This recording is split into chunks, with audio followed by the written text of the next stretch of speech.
I figure it's better y'all just hear this from me now straight up instead of some rumors or sooner or later when Hitman comes out to expose ARP. I might as well hear the real and the facts from the horse's mouth, okay?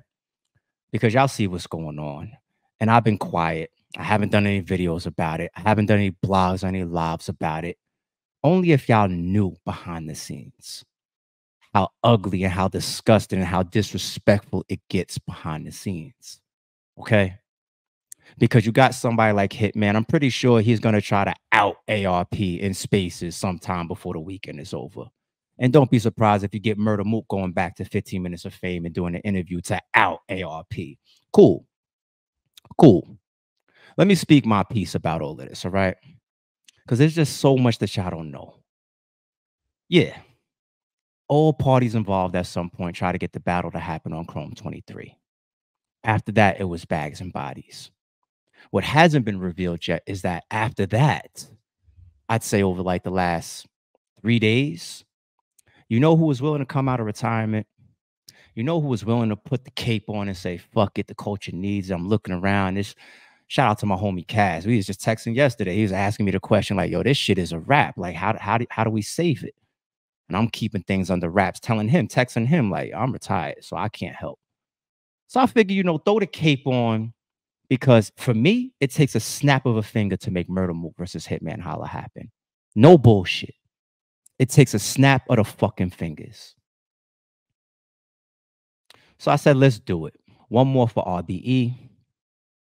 One more for Hitman. One more for the culture. One more for Murder Mook. Let's do it. Let's do it. Everybody's going to eat heavy.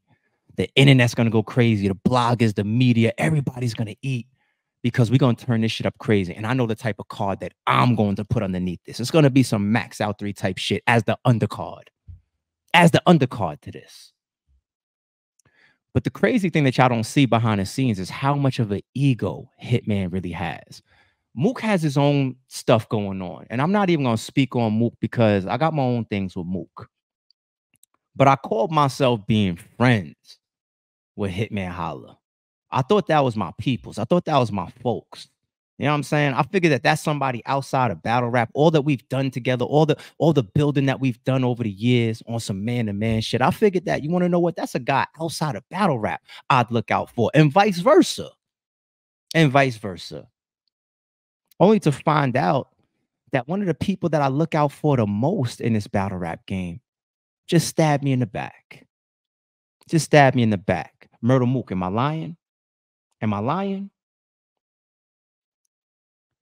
And now it look crazy. That comes off almost like I'm teaming up with Murder Mook to out Hitman Holla. But the truth is about to come out. Y'all are never going to get this battle because Hitman just tried to do some extremely bad business. He just tried to stab me in the back. Okay? What y'all don't know is the battle is now under contract by RBE. And because what you just pulled Hitman behind the scenes, the battle will never happen. I already set the contract to my lawyer just to make sure that the contract can hold. The battle will never happen because I'm not doing it now, but it's under contract. And that within itself, me saying publicly, oh, you would think that that's a legal loophole. Nope. Nope. Go lawyer up, Holla. Go lawyer up. By at least Tuesday, because he needs a business day to react on this as far as the legal side. So I'm going to give him Monday. By Tuesday, check your email. You will have a legal letter about this. I just lost money behind this too. Yeah, we're going to deal with this the serious way, the real way. Because people swear that they business. People swear that they real. People swear that they honest. And this is what I get for it. Don't confuse silence with work ethic.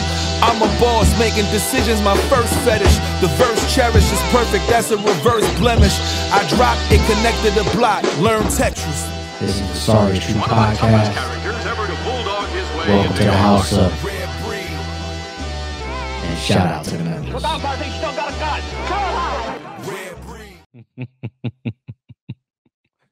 You see what I just did there?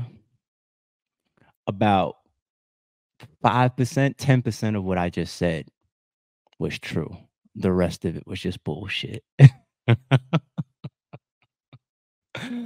RBE is retired for real. I don't have no contracts on Murder Mook or Hitman Holla. I'm not interested in booking the battle. The only battles that I'm interested in are performed or booked by Lawrence and Winged, or if I do a full circle one-off. That's it.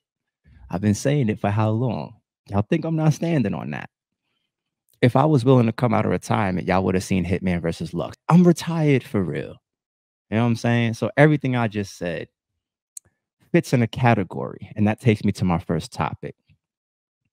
I think what people need to start to distinguish, not just in battle rap, but definitely in business, and definitely because of how big social media is and how big the internet is, it runs the world. Okay. We have categories, people. We have flat out lying. Do I need to describe it? Fine, we'll get there. You have trolling. In the world of marketing or battle rap or business, sometimes you have promotion. And last but not least, you have irony. Okay. What's an example of irony? Irony is like, you know, Jay-Z gave that example. I think he rapped something when Barack Obama was on his presidential run. He was like, you know, Obama on a text and blah, blah, blah, blah, blah. And he did an interview and they asked him about it. He said, like, there's got to be some irony to my lyrics. You know what I'm saying? Is it lying when it's irony? No. Like Jay-Z can get in touch with Barack Obama if he wants to, but in the form of artistry and rapping about the scale of, you know, his power, he inserts that, whether he ever text messaged them or not. That's the irony factor. Now let's talk about promotion. If I had Hitman and Murder Mook booked, and that first shit that I just did when y'all cut the video on, if I was standing on that as far as on video and I never cleaned it up as soon as y'all got past the intro, that would have been a bomb for promotion. A fucking bomb for promotion. Let me stay on the promotion one for a second before I get to the trolling and the lying. The thing about promotion, and I said this in a prior stream, I really wish that battle rap would correct it. You know, I give a lot of insight. I give a lot of history. I give a lot of opinions. But once again, like the text messaging and stuff that I was talking about in the intro with Cass, like yesterday, like, that's true. Like I was just telling Cass that I was like, people ain't gonna listen to me. You would think, oh, that's one of the biggest league owners of all time. He has one of the biggest RBE, one of the biggest battle rap platforms in battle rap history. They'll listen to ARP. Yeah, I'm a spokesperson. Yeah, people do respect me. But are people just gonna, a league owner just gonna hear my opinion and so ARP said it, let's do it? Fuck no, I'm not big-headed. I don't believe that shit. Everybody gonna do what they want to do. You know what I'm saying? Whether it's good or bad for them as a business, them as a culture, or battle rap as an industry or culture, whatever. They're gonna do what they want to do. But when it comes to promotion, I already said that. I said promotion is trash because y'all tell the fans that it's promotion. You see the way you just saw that intro? A good percentage of y'all was believing that. A good percentage, because my demeanor is respected. My demeanor is real. It's really my regular personality. But if I decide to just say something different, which is outside of the truth, my believability and my respect and my credibility would carry it. Would carry it. Now I clean it up because I don't want the reputation of, well, ARP is a troll or ARP is a liar, or however people would paint it. So I clean it up immediately, right? I clean it up. But promotion is something that people don't know how to do. They'll get out there and be like, yeah, I'm doing this interview to promote the battle. How do the fans buy into the actual grudge or legitimacy or the spite or anything that fits the type of lyrics and the type of substance that battle rappers say to each other? You do a whole promo run saying, this is promo, this is promo, this is promo. And they stand in front of this guy and say that, yo, I'm going to kill you 20 different types of ways. And the fans just get to get entertained by the entertainment side of it, by the artistry side of it, by the bars, by the punchlines. Cool. But battle rap can't go through the roof because it'll never, ever, ever reflect something like WWF. Ever. It took some of us as kids a long time to figure out that, oh shit, this shit is fake. He actually smashed, like secretly smashed a blood packet on his face and then, you know, pulled his head up and we thought he was bleeding. It don't make you fake because y'all are all signing contracts to do entertainment. Most of y'all shake hands and hang out with the same people that y'all battle or battled. Some of y'all are friends with the people that y'all battle, like real life friends, hang out off camera. But then you're going to sign a contract to get on stage and say, I'll kill you, your mother, your brother, your sister. So if it's entertainment and if it's business, and if you're earning a bag and if it's artistry, then promote the right way. Like, I'm the league owner. Like, why am I a 20 times better promoter than 90+% of the battle rap community? I really am. Not just from work ethic, but even from being able to carry a storyline. You motherfuckers dropped the ball on that alone. That's the promotion piece of it that I could have just did, right? You know what? Quick story before I get to trolling and lying. Quick story. Let me clean this up for the people that wasn't sharp enough to catch on. Me and Easy the Block Captain just had like a whole thing, right? It lasted, like I say, a month, right? Who believed that I really, really had a problem with Easy the Block Captain, or he really had a problem with me? A lot of y'all. I saw the tweets. Some of y'all, I guess, are a little slow. Some of y'all not that sharp. Some of y'all are not that open-minded. And some of y'all, you know, to your credit, were just caught by good or strong promotion. When we kicked all that shit off in Spaces, you know, and I played it in one of my videos that I did when we was in Spaces, and, you know, towards the end of it, I was like, what, shake your hand? I shake everybody's hand in the battle. And then I got off the live with Aver, and then he continued, and he started attacking like some of the 1SK guys and whatnot, right? 2 hours before that, me and Easy the Block Captain were on the phone and agreeing that, all right, when the lights is on, when the cameras is on, we're going to go at each other. 2 hours before in private, we were on the phone talking about it. Weeks after that, we had a couple back and forths or whatever. We got on the phone and yucked it up again. And what was happening during that time period? Two things. Number one, the initial conversation that I had with him was a potential bricks versus the trenches. And I was going to let Lawrence and Wayne conduct that. But of course, ARP and Easy the Block Captain, the two biggest names of the equation, we could drive the most promo. And I'm good at it. You see what I'm saying? That was the first reason why we had that conversation. The second reason why we had that conversation was because he was in the middle of promoting an event. Even the diss videos that I did towards him, you see me starting the videos showing the Chrome 23 and the Trenches flyers. You see towards the end of my video, putting the Trenches flyer up. It's promotion. It's promotion. And 90+% of y'all don't know how to do it. And then you look in your bank account, you wonder why battle rap hasn't fed you the way that your talent actually measures up. Because you can't get the fans to buy into it the right way. You can't. You got battle rappers that'll jump out there and self-proclaimed, I don't promote. Let alone, you can't even promote in a believable way. Let's move on now to trolling. What's trolling? Trolling has become something that people, you know, sweep under the rug and try to equate as lying, right? They're not the same thing. Trolling is a terminology that was birthed out of the internet, right? I guess the first wave of trolling was like chat rooms. Where's my America Online people? Where's my CompuServe people that had like dial-up internet with modems and shit? You know what I'm saying? If you was on the internet and somebody in the crib picked up the landline phone, your internet dropped. you kicked off of America Online or kicked out of your session or whatever. Who didn't have those dial-up free CDs that they was putting in all the magazines and all the newsstands or whatnot to try to get you to get some free hours or whatever? There's a documentary on that of like the fall of AOL. It's crazy. But anyway, yeah. So you would have these chat rooms and people that would go in the chat rooms. And let's say like there's 100 people in a chat room. They're just having casual conversation, talking about video games. A person that would come in there and just spam. Spam is something that really equated to almost trolling. Spamming. F all you people in the chat. All y'all suck. None of y'all are better than me. And just consistently messing up the vibe and the interactions and the communication between everybody. That's somebody that is a troll. That's somebody that's trolling the chat. Fast forward, a good example of like trolling would be like Daylight. Okay. So when Daylight does certain interviews or certain blogs, or he says certain things on camera, right? He's trolling, and he's built up such a troll reputation. It's worked for him because it's almost impossible to know if he's serious or he's trolling. Just like I just did in the beginning of the video.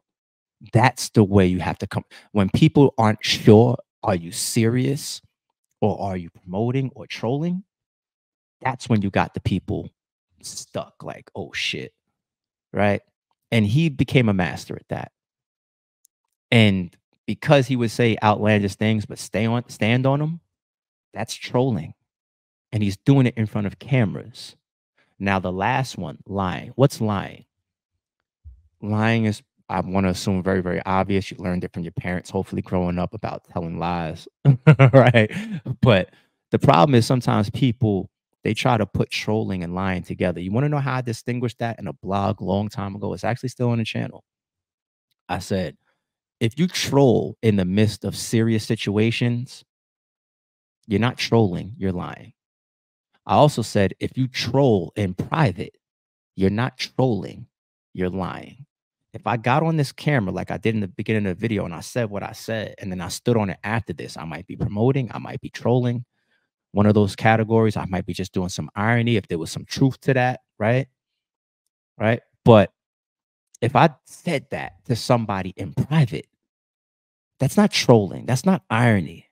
That's not promoting if I said that to somebody in private. What I'm supposed to do on the phone in private is tell the person the truth. Like Rosenberg called me one time. It's all real shit. I'm not trolling. I'm not promoting right now, y'all. Some of y'all might still have fucked up. Like, I don't know what he's on right now.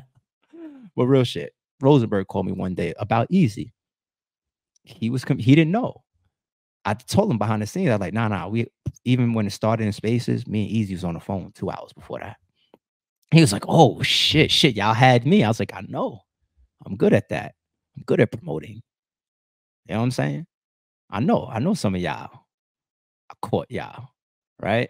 And I had to tell y'all. But the point is now, if I would have got on the phone with Rosenberg in a private conversation that I know that he could hold water on and be like, yeah, Easy's a fuck nigga. Like, he did this, he's bad business, whatever. I'm foul. I'm wrong. I'm fucked up. I'm fake. I'm corny. You don't troll in private. You don't troll when it's time for serious shit. Okay? Now, said that, that is one thing that I do respect from Hitman Holla. You can tell from his levels of passion when he's promoting or when he's being serious, even when he's on camera or in Spaces on audio or whatever, right? Those aren't trolls. You could, that's his real passion and he's being serious. Let me give y'all an example, and I'm going to even tie it into some of this recent stuff because even I saw some tweets about it. And it's even hit me in the past from somebody that I actually rock with heavy. I'm going to tie it all in together about promoting, irony, trolling versus when it's time to be real. Because I listened to these Spaces recently, all the stuff that's going on between Hitman and Murda Mook. Obviously, I'm in the middle of it, right? So I already know all this shit, but I'm still following the public stuff too, right? And I saw the whole thing about Hitman having stock in RBE or Hitman co-owning RBE or being a secret. I seen that come. I seen it come up in Mook's interview. I seen it come up in the Spaces with Hitman. And I saw that in the midst of Hitman being serious on Space. He said, I believe I own no fucking RBE. I seen that because he was in a real mode. He was in a serious mode. He wasn't trolling, wasn't trying to do irony, he wasn't promoting. None of that. He was dead serious. And when you can tell that Hitman is serious, he's not going to lie on himself. He could be wrong about certain shit because he's only human, but he's not going to lie. I'm going to show y'all where that shit came from. This is the Hitman versus Calico face-off, obviously. And this is the first moment where a lot of this shit came up about Hitman having stock in RBE or owning RBE. Yourself. Why is Hitman battling this fast? Like, we typically don't see this. I get asked this shit every time I got a camera in front of me. Once again, I gave him stop in this shit, man. RBE. Damn. Why you asking stupid questions? I'm gonna air this bitch out. You keep on talking, asking dumb shit, bro. I'm gonna air this bitch out. And then a lot of people just be, they're gonna say the narrative like, I never said I retired, but then 20 bloggers said Hitman retired. Like, that's just me. Like, you did retire, man. You retired after the Cassidy battle, right? Why I say that? Oh. Niggas like him and, oh my God, he Cassidy retired. I never retired, bro. We already had Briz. I was supposed to battle Briz first. You came with Cass. Briz said he want to rate out the Cass. After Cash, Bridge supposed to be ready. He wasn't. I'm still in battle mode. Murder Mook had a contract Monday. Went to Cassie Airbnb Friday. Sent you the contract back Monday and said, oh, I don't want to battle holler no more. This and that. I told you I'm good. I'm finna go wilding out. I'll catch you in the fall. Or I'll probably catch you early next year. You call back with stock in the company. And I said, still in the contract. I even laughed then. That's it. I even laughed there in the face off. So if you must ain't tell that nigga about the stock I got. Did you tell him about the stock you gave me? So let's balling, nigga. What I'm doing? Let's be clear then. All right. So okay. So even Calico joined in on it. I didn't hear anybody say that Calico got stock in RBE, but Calico clearly said right there too, you must ain't telling about the stock that I got. All right. Well, how come nobody's calling out Calico or saying that Calico got stock in RBE too? He just said it. About to happen on the 10th. So I'm tuned in. Take us out of here. Take us out of here. What's up? Go ahead. Say what you guys say on closing. Yo, shout out to RBE and these weak ass chairs for this face off. Shit weak as fuck. Y'all niggas tripping. Need a better face off spot next time. Landslide. I like the face off Shout shot. out my company, RBE.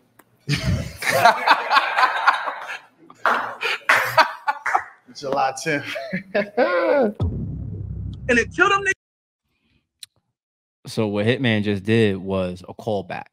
Comedians are real good with callbacks. Like you'll see Dave Chappelle, you know, do a skit in the middle of his stand-up talking about, you know, the baby on the corner that's selling drugs. And then all the way at the end when he closes out, he'll talk about, you know, how the baby snuck in the club. Hopefully y'all know the stand-up show that I'm talking about.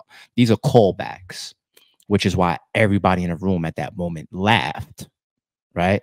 Because closing out, Hitman Holla did a callback to something that was a joke or sarcastic. It's the only reason I just gave the example of Chappelle.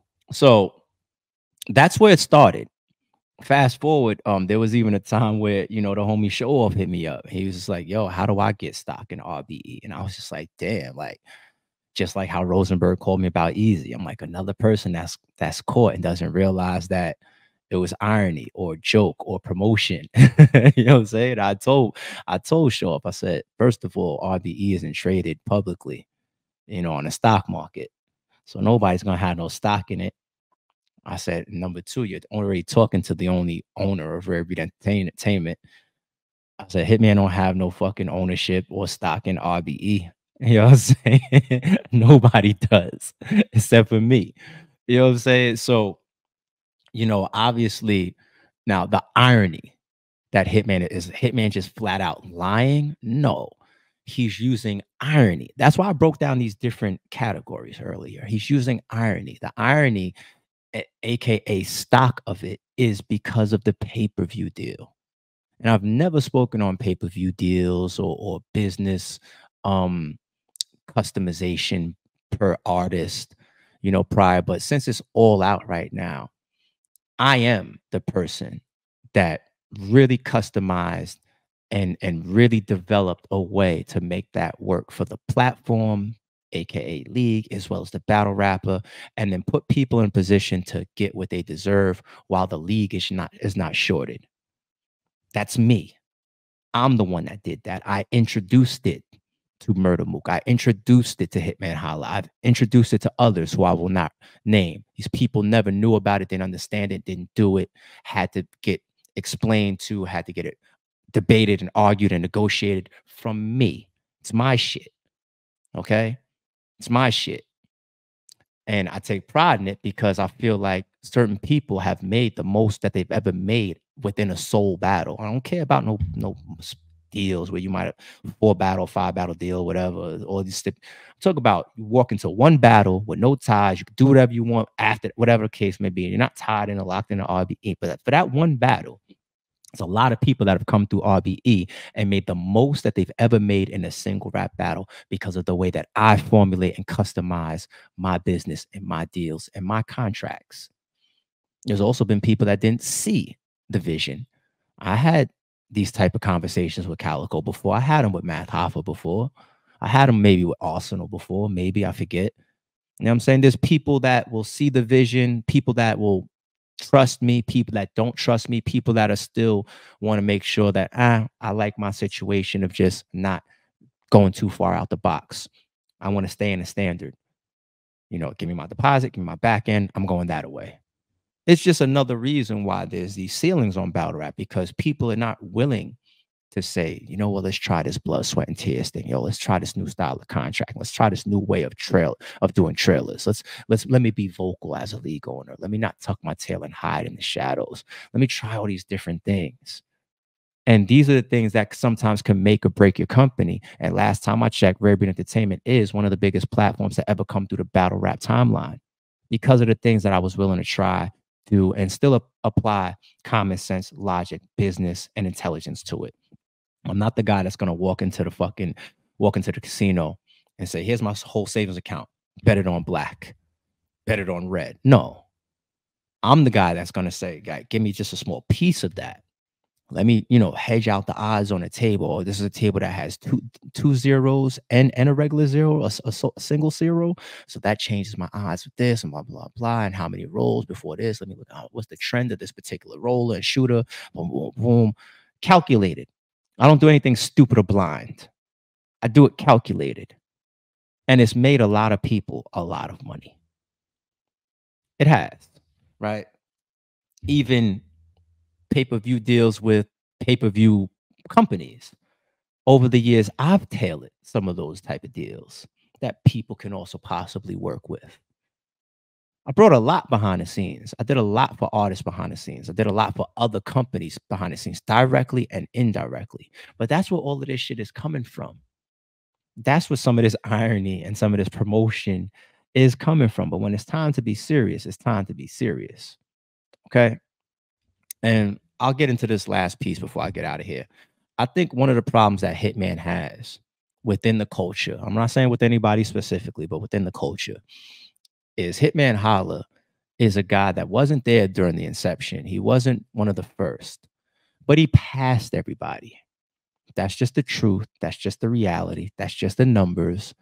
It's like the people that want to argue for LeBron, they're not going on something that you can't scale and say like, well, when it's time to be a killer or want the ball instead of passing it when there's 3 seconds left on the clock, you can always argue that gray area there. And I'm a Jordan guy, by the way. I don't want y'all killing me in the comments. But for the new era, the people that didn't even get a chance to watch Jordan and they're just watching LeBron break all these records, put up all these numbers, you can never argue the numbers. You could always debate who has the real killer instinct and is willing to pass by saying, stay with me on the parallels. This person is a better bar for bar rapper than Hitman Holla. Then rank, if that's how you want to rank. But when it comes to what these battle rappers are really here for, which is the money, which is the success, which is the career moving up, which is the views. These are categories that are black and white, and Hitman has passed everybody in them. With that comes hate. I'm not saying who is and who's not hating on him, but with that comes hate. Certain people will never show it or express it directly. They'll show it in different forms of how they hate on you. I went through that with my company as well. There's like somebody in battle rap that, when I started, I was real cool with some of these people or whatever. I've retired even saying the fucking guy's name because he's such a character to me, such a clown to me. He's so fake to me. He's so jealous to me. He's such a hater to me. And I watched it, just the transition of it. It's like you come in, it's the philosophy is like, yo, I want you to do good, but don't do better than me. And people want to keep you next to them. And if you start to break away, and when RBE starts to become ranked amongst the top, there's certain people that got a problem with that, especially if they started before me. And they will show that to you one way or another. They will reveal that to you one way or another. Because you never really give some of these people a real reason to dislike you, right? You never did nothing to them directly. There's nothing that was done that you couldn't have been talked out or whatever. But in their heart, in their chest, in their soul, they walk around uncomfortable because what you have garnered. And that's something that can't be repaired, not by the other person. It can't be. It's a character trait. So I can't repair those things. Or those people that really genuinely feel that way towards Hitman, I'm a better rapper than you. I was here before you. I have more battles than you. I was more loyal to this league than you, or whatever the case may be. It's in their soul, and that can never be corrected. Hitman can't correct it. Actually, Hitman worsens it as he continues to talk about numbers and money and earnings, $1 million, my G-Wagon off all that shit. He worsens it, actually. You know what I'm saying? So it's the truth. It's the truth. And I could get into life lessons about identifying those people as early as possible and get them away from you, because even when it's not hate, there's also the insecurity fact of it's human nature. People don't like to lose things, even if it's not your family or your friends. They don't like to lose things. If you stand next to somebody in any form, as a peer, as we're on the same level, as a friend, as family, right? The energy, the bond, the tie-ins that you guys have. You know what I'm saying? It's human nature to feel a way when you separate from something. It's human nature. Okay? You feel a way, whether good or bad, but you will feel a way when you have to part with things that you are familiar with or that you are aligned with. This is life shit. This is real shit. I didn't watch some of the people closest to me. Could tell somebody, for example, like, yo, it's about that time. I know only 2 years has passed, but yeah, it's time for me to buy another crib. For what? Wow, why would you buy? I literally have people that I've spoken to, loved ones, that have asked me that question. Like, why? What do you need another? And it's just like, once again, it's that Cam shit. It's like, you asking why, I'm asking why not. You know what I'm saying? And then you could feel it sometimes. You could feel like as you move up, the people that aren't bringing themselves along as well, right?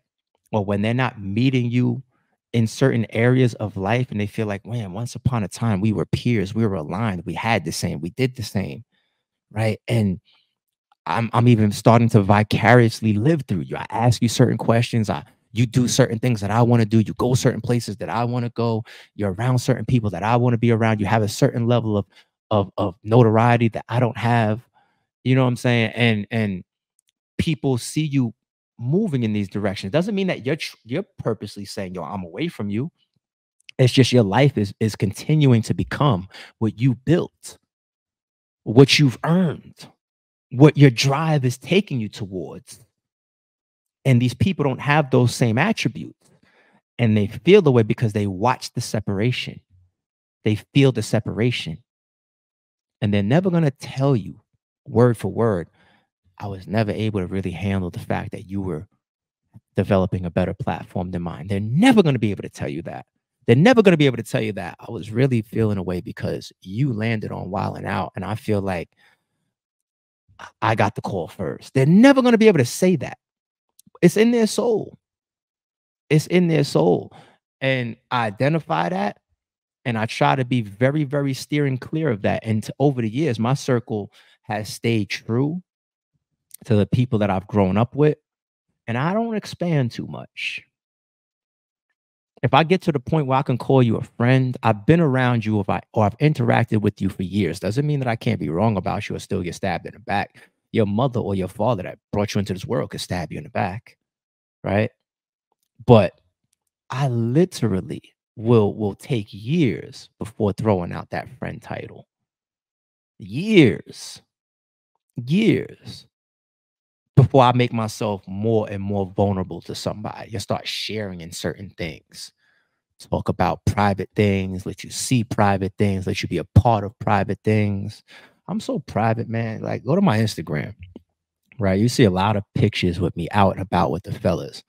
Like, you know how many times I post pictures when I'm out and about with the fellas and there's women with us?